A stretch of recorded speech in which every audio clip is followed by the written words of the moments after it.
Hey, welcome back. Welcome back, y'all. Hey, we are on another evening. We are on the 27th day out of 30 of going live, talking about how to become a better dater. Thank you so much for coming back and listening to this. If you are finding this for the very first time, I am Marshawn Alanio. Welcome back to another dating episode. So, I'm super excited. You say I can't even find my words, but I'm super excited to be here. I'm super excited to share this information. Today is going to be another juicy topic out here. We're talking about how to introduce your future desires to your partner without pressuring them very early on in the relationship. If you're in a dating situation or if you actually have the title. Either way, you want to be able to introduce the things that you want early on so you're not wasting a whole lot of unnecessary time in the relationship. So with that being said, we are going to go ahead and get started. So again, I'm Marshawn Alanio. I am a shift relationship strategist. I specifically work with and serve professional Black women by teaching them how to show up differently in all of their relationships, using tailored strategies depending on where they're at. And that is to help them cultivate beautiful, loving relationships. And I say relationships plural because most people think about romantic relationships when they think about someone that coaches you on relationships. I do help you with that, but that is not the only area in which I service you. What I do help professional Black women with and do is to show up differently in the relationship that they have with themselves, which is one of the most important relationships that you will ever have is the relationship with yourself, how you speak to yourself, how you love on yourself, the things that you are saying when nobody else is around, the way that you treat yourself, the way that you talk to yourself, the way that you allow other people to treat you and talk to you. All of these things matter when it comes to you being able to show up and be a better dater. Because if you already know what you're worth, if you already know what you're bringing to the table, if you already know all of the things that you want, need, and desire out of your life, even if you have not attained them as of yet, then you have a better chance of being able to show up and showcase your light to the world, including but not limited to a potential partner. But you have to understand who you are, what you want, what you desire out of your life before any of that is able to occur. So now let's get into the topic of today, how to introduce your future desires early in the relationship without pressuring your potential partner. Introducing future desires early in the relationship is a foundational step toward building mutual understanding and compatibility. Let me say that again. Introducing future desires early in a relationship is a fundamental step toward building mutual understanding and compatibility. What it does is it sets the tone for honest communications and ensures that both partners are aligned on their own goals, their own values, and their long-term vision. And if you already have your stuff in order, now you can come together with your potential partner and or someone that you're falling for and you want to take the relationship a step further. So now it's time to introduce the things that you want, your needs, your wants, your desires, your goals, your values, and your long-term vision that you have for yourself, let alone for the person that is going to add to your life, i.e., your potential partner, right? So you have to know these things. Having these conversations, you must be approached, or having these conversations, the conversation itself must be approached thoughtfully in order to avoid creating undue pressure or making the relationship feel like it is a performance evaluation. Early discussions about the future are not about demanding agreement or even rigid plans. Instead, they are opportunities to explore each other's dreams, each other's values, and each other's perspectives about certain topics that you want to address, right? So understanding that it is not a rigid plan that he is going to agree with. Again, you are opening up the door because you know what you want. You're also setting the tone to say, I don't have a lot of time to waste. And even if I did, I don't want to waste time because I know what I want. I don't want to just be out here willy-nilly dating. I want to date with intention, which is why you want to know what you want so you can articulate these things so you're not just going along with the flow. And then guess what? Then you're irritated weeks, actually not weeks, but you're irritated after several months and or years of dating and you don't have a title. Well, you can avoid some of that pain. You can avoid some of that frustration or frustrations by just knowing what you want, being able to say these things out loud, and then giving the other person the opportunity to say, this is in alignment with what I want as well. These are some of my goals as well. These are some of my values as well. I watched this is I watched clips of this show. I've never seen a full episode of it, but I do like some of how they have it set up. Again, I haven't watched a full episode, and honestly, I can't even tell you the name of it. But the gist is the woman is on there. There is a line full of men, and they have balloons.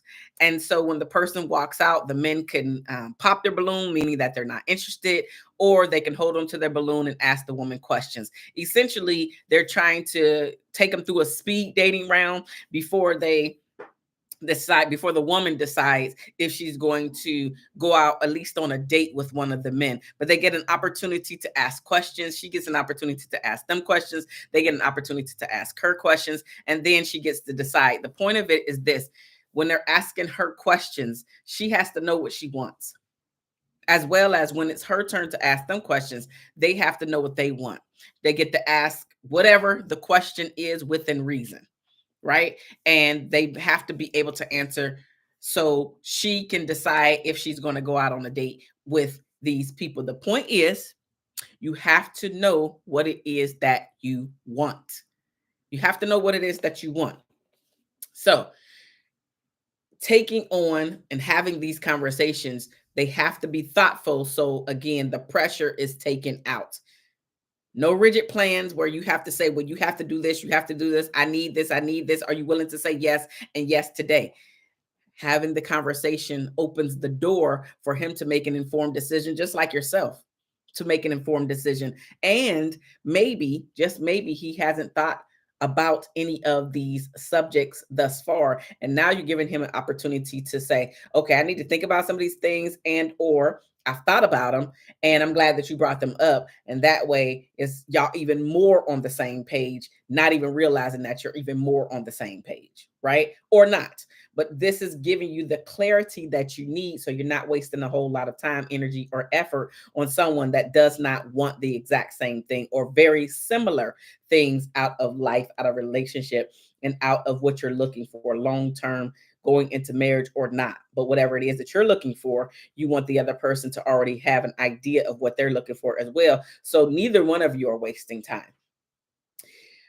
Thoughtful introduction to these topics fosters trust. It fosters emotional intimacy and clarity without making the other person feel as though they are being tested. Again, you are not trying to put this person out there to see if they are performing well per se, but you are taking in data and taking in clues to see where his weak areas are, as he should be doing the exact same thing to you. This will lessen the time of you just wasting time by understanding what you want, by being able to ask the questions that you need the answers to.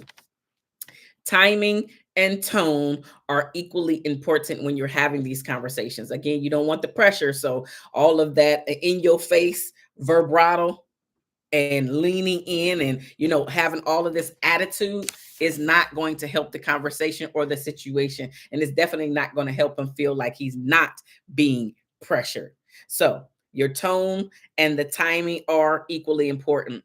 Let the conversation emerge organically as much as possible with your curiosity being at play, playfulness being at play, as well as you being open about the topic, not putting anything into a box, if you will. That's not what you're trying to do, but you are trying to, like I said, gather information, gather data, so you can make an informed decision later on when your endorphins have settled down, all of this excitement and hype has settled down for yourself.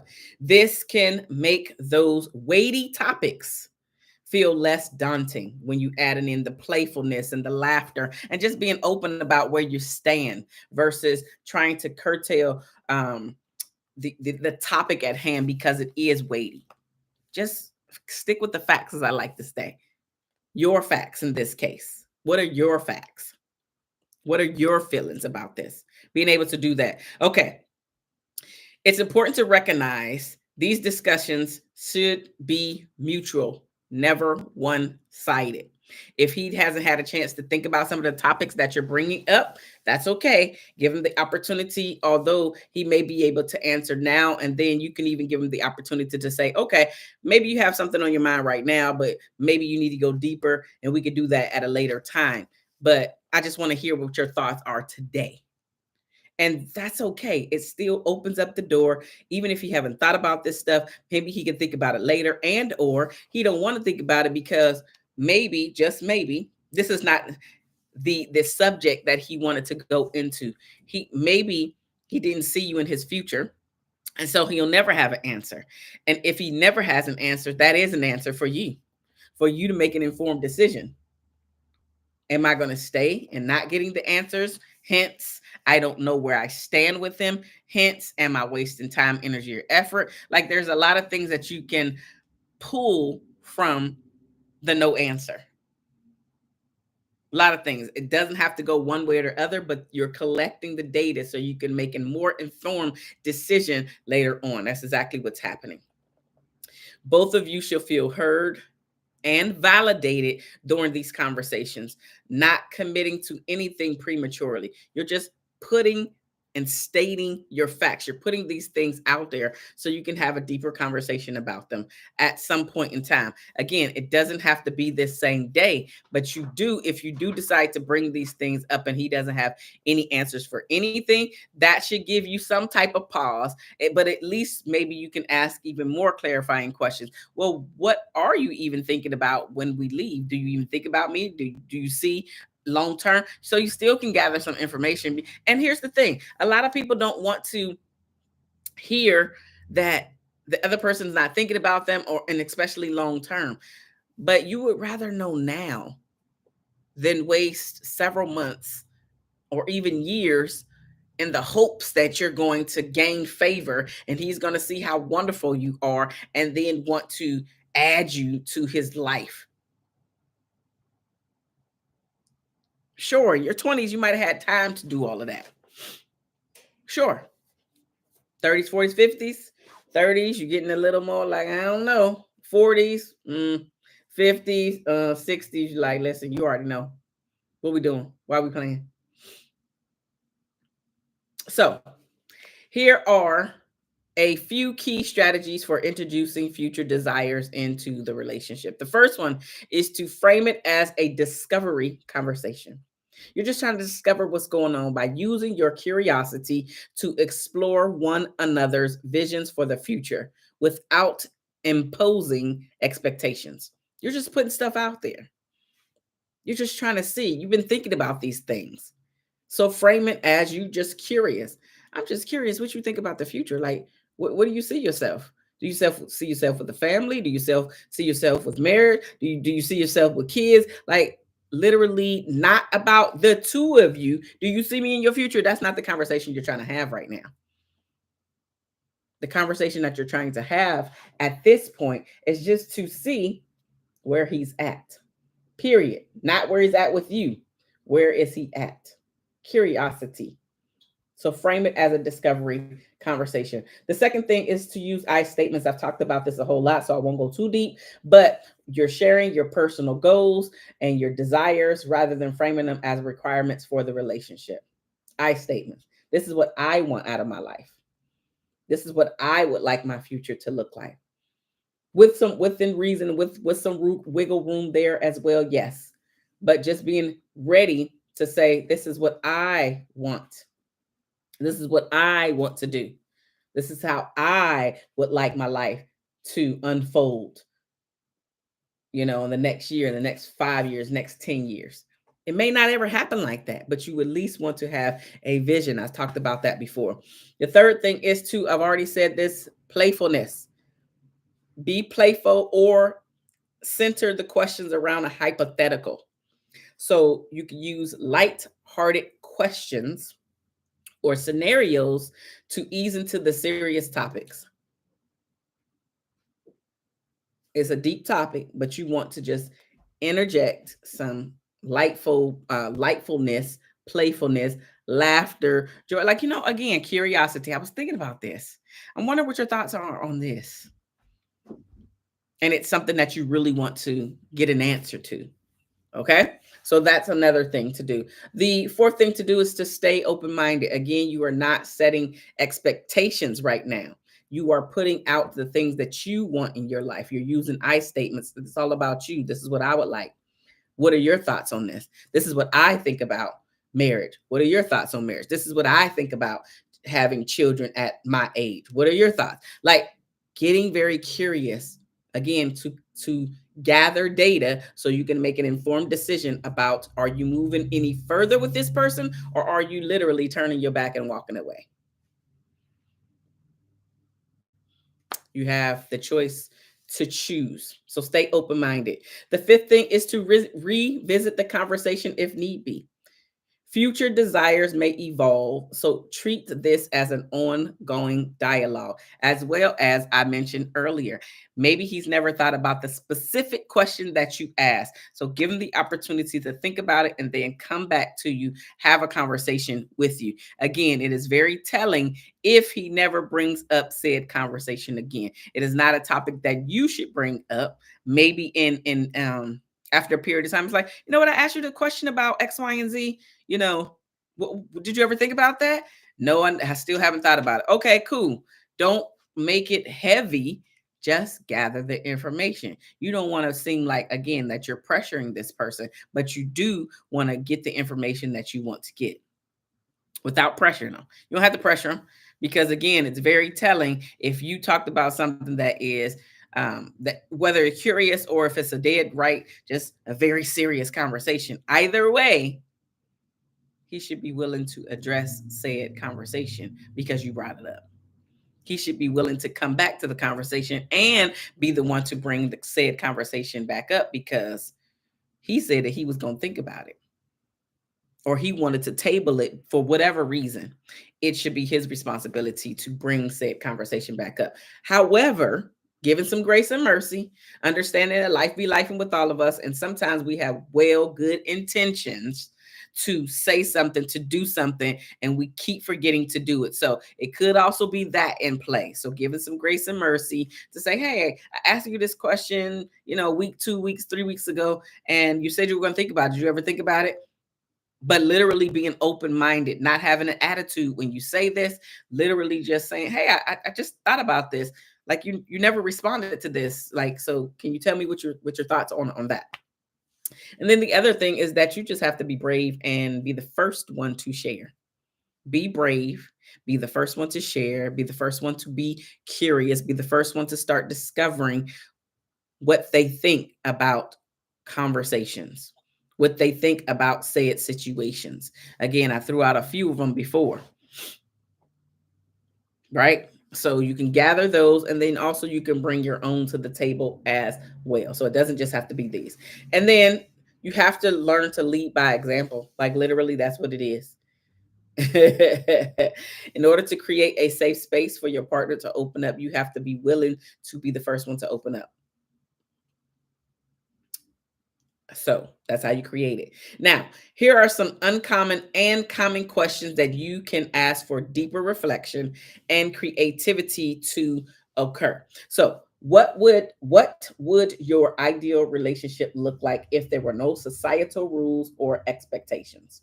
That's a question that you can ask, right? Because this opens up the door to authentic desires and actively thinking or innovative thinking.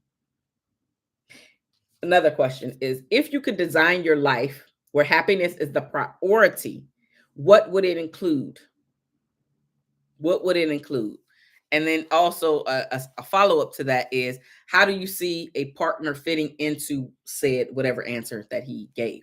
Right? And what this question does is that it encourages self-awareness, and it invites a conversation about how partnership supports personal fulfillment.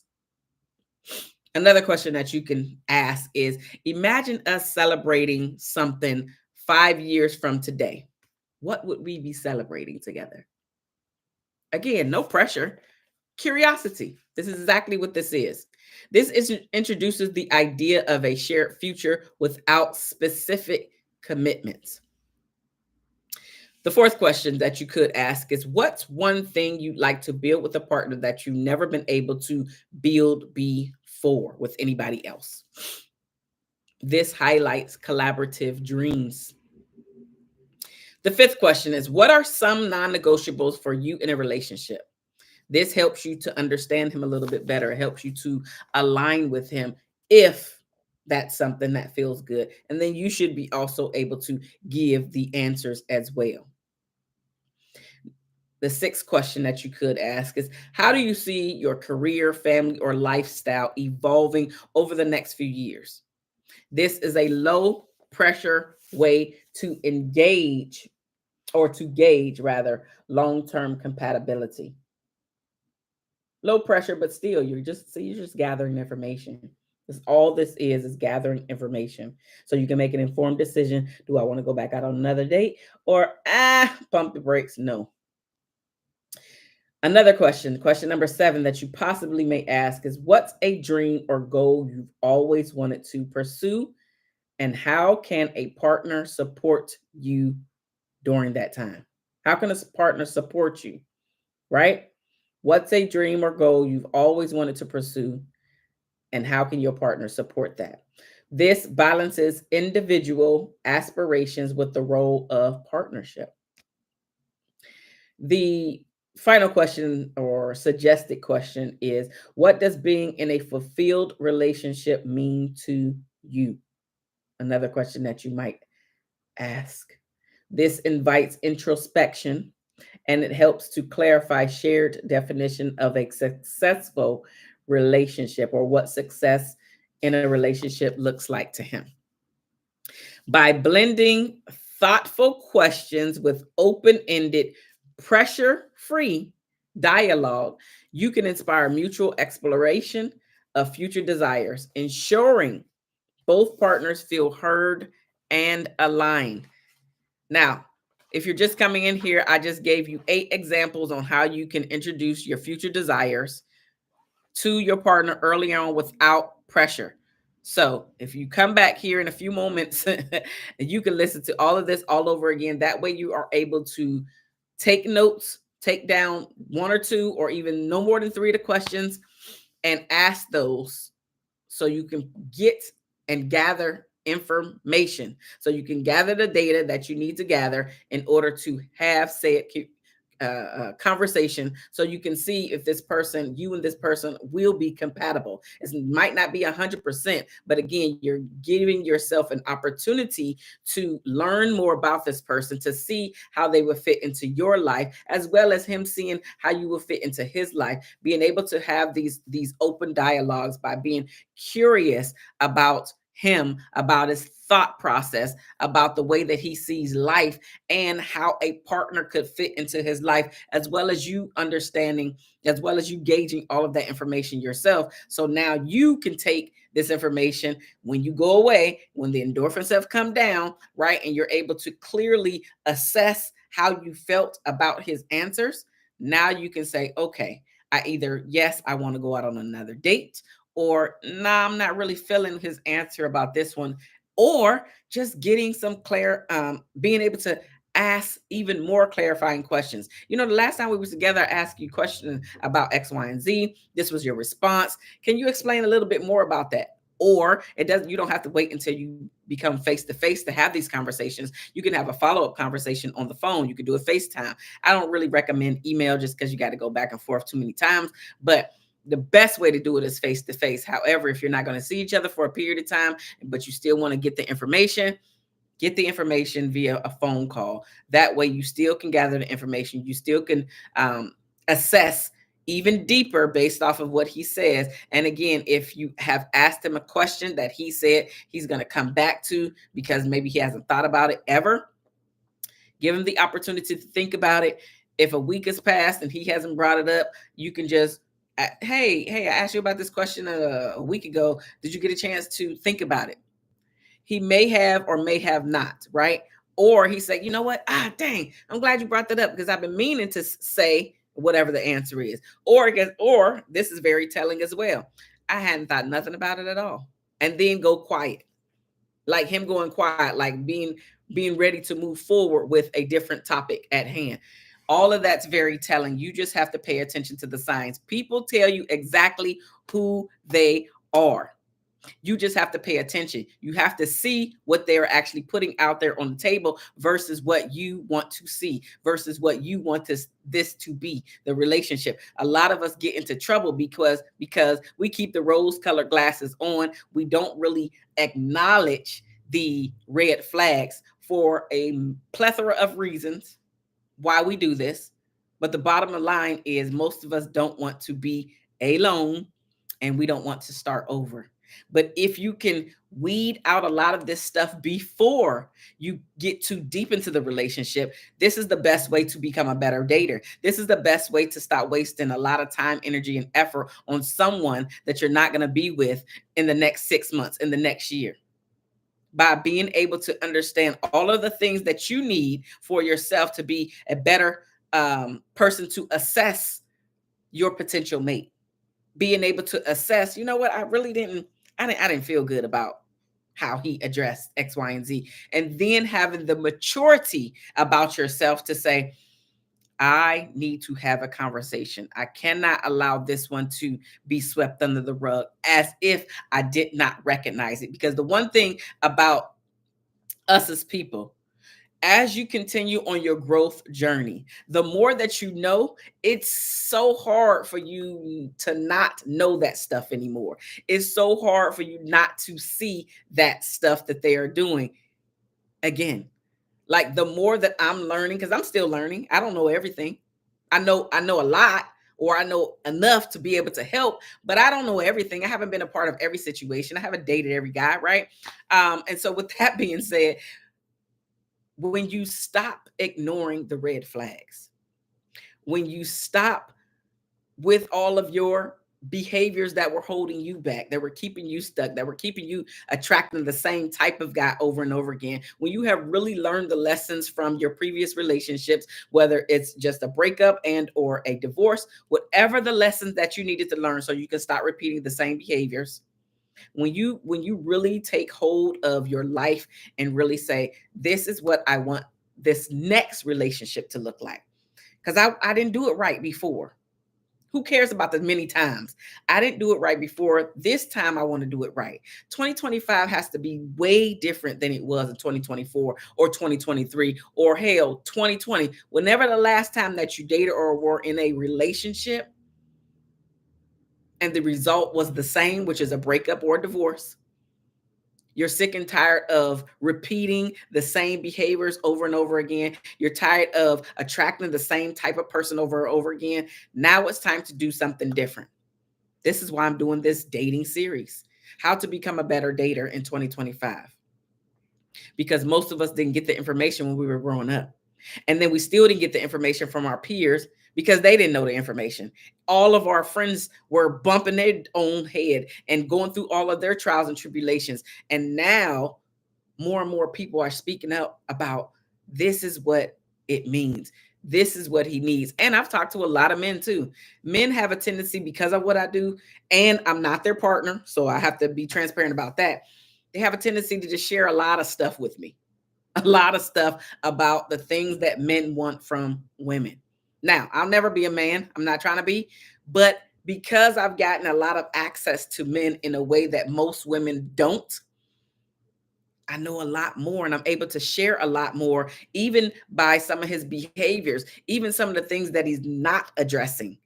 You may ask a question and you're like, how come he keeps avoiding this? How come he keeps changing the subject? Once you recognize the things that he's doing, you can never unsee them. And guess what? That's how you stop wasting a lot of time, energy, and effort by accepting the person he's putting in front of you, not the person that you want him to be. After the honeymoon stage is over, the real relationship begins. The butterflies can still be there, and the honeymoon phase can last up to a year. I think the longest record is like 2 years. But at some point, that real relationship will begin, where now you with this person day in and day out. You're able to see all of the flaws. You're able to see how often their hygiene is good, meaning they're taking a bath or a shower, they're grooming themselves, they're making sure all of these things are right, how clean they are or how dirty, right? Just being able to see the full person. And a lot of us don't get that because we're so willing to just deal with the scraps. I don't want you to deal with the scraps anymore. I want you to be able to say, you know what? I've dealt with the scraps before. At some point, I didn't think that I was enough. Now, at this point, I know that I'm enough. I know that I am worthy. And I know that I am deserving. And being able to say, you know what? He's not giving me what I want. And as much as I don't want this thing to end, it must end. I must stop wasting my time. I must choose me. And that's what you have to say. All of this verbatim that you're seeing, that you're hearing from me in this moment is really true, because that is something that I had to do myself. I suffered from low self-esteem. I own that. Me and my low self-esteem attracted a lot of people that was taking advantage of me, and I'm nice as well, like a nice person. So they were taking advantage of my low self-esteem, but also my niceness. I don't do that no more. I don't have time. Like this gray hair is not here for any reason. I'm 47. I don't have time for that no more. And even if you're not my age, I still don't want you to have time for it. I don't want you to waste your pretty, as I like to say, on a person, on a man that does not deserve your pretty. I don't want you wasting your tears on somebody that does not deserve your tears. So I'm about to get out of here. If you want more relationship advice like this, then don't forget to hit the subscribe button, as well as the give me a thumbs up as well. I will see you guys back here tomorrow. Tomorrow is day 28, which means we have 3 more days for me to talk about how to become a better dater. 3 more days before we wrap up this live series. But I am going to continue to put out content on my channel regularly. So again, subscribe if you want more. If you're watching me on Facebook, then you can find me on YouTube as well. At Marshawn Olani is my YouTube channel. So with that being said, I love you guys, and I will see you tomorrow on the live. All right. Good night, y'all.